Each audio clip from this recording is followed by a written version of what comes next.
about the GKS Scholarship. I'm a current GKS student, and I wanted to share what the scholarship was about and how to prepare a bit before applying to the scholarship yourself, even the things you can do before the announcement comes online. I will make multiple videos explaining certain parts in more detail, but first I wanted to give a general overview and maybe some tips that could get you started if you're planning to apply for the 2024 GKS Scholarship.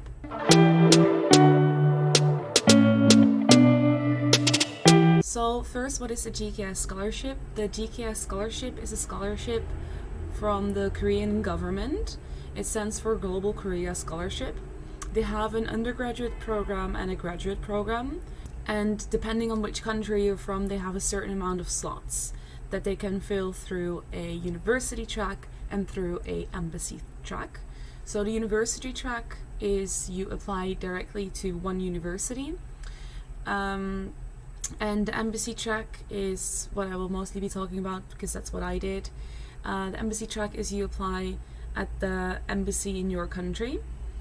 Then undergraduate and graduate kind of speaks for itself. Undergraduate will be you doing a bachelor's in Korea, and graduate will be either a master's or a PhD.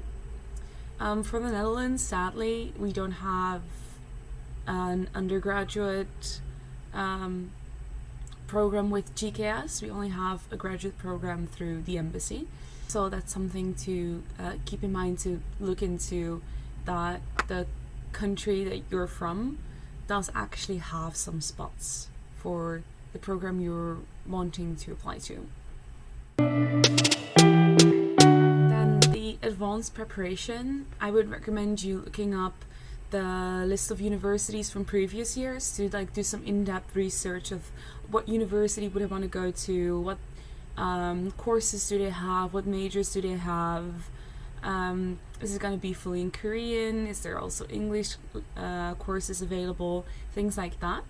And every year you're asked to write a personal statement, a study plan,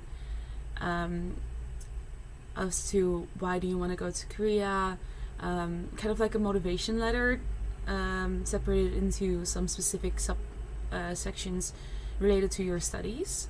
And if you're going to do a PhD, I think you also have to write your research proposal.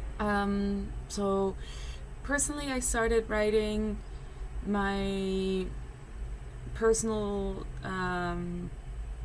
statement about who I am, my past education, things I've done in my life, around, I would say, November, just to be able to review it, add some things, check if it's well written, well structured.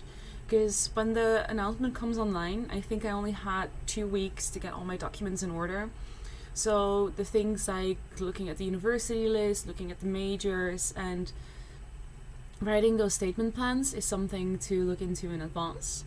Also, another thing that's important is you need a letter of recommendation from either a professor or an employer. And that's also something to look into, like if you're still in uni, how does my uni go about handing out letters of recommendation? Is there an organized channel, or would you have to approach professors by yourself? And well, if you're at a company, I would just go to a supervisor that you're close or comfortable with to ask for the letter of recommendation, or maybe even reach out to a past professor if you're still in contact with them, to write you a letter of recommendation. And I think that's it for advanced preparations that you can do before the announcement comes online. So what you can do now to start your application process is look into the universities you want to go to, write your personal statement, look into the letter of recommendation, and I will list some helpful links down below, like the official website for the GKS Scholarship Program. Thank you for watching, and I hope this was helpful.